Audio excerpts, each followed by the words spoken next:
ఇప్పుడు కమ్యూనిస్ట్ వాళ్ళు వినారు, కుల సంఘాల వాళ్ళు వినారు, విద్యార్థి సంఘాల వాళ్ళు వినారు. మళ్ళీ వాళ్ళకి ఎవరికి లేని అబ్జెక్షన్ మాకెందుకు అంటున్నాను. కొద్దిగా ఇన్వెస్టిగేషన్కి ఇబ్బంది. నేను ఎక్కడికి మీ ఇన్వెస్టిగేషన్లో నేను ఎక్కడ ఇన్వాల్వ్ కావడంలే. బాధితులు ఎక్కడున్నారో కనుక్కున్నా. బాధితులు ఇంటికాడ ఉన్నారంట. బాధితులు ఎవరైనా సిద్ధార్థ రెడ్డి మా ఇంటికాడికి రావద్దని ఏమన్నా చెప్పినారా? బాధితులు ఏమన్నా రావద్దని చెప్పినారంటే ఇటు నుంచి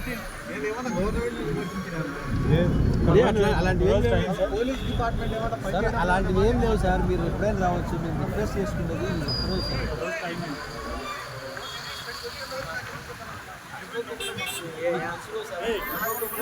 అలాగా సార్.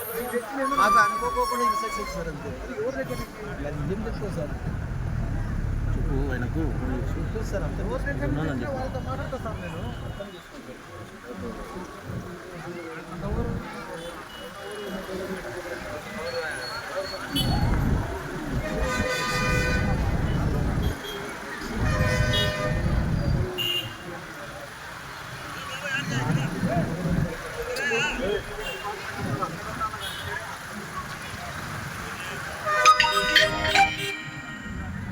మీరు ఏమనుకోలేదు.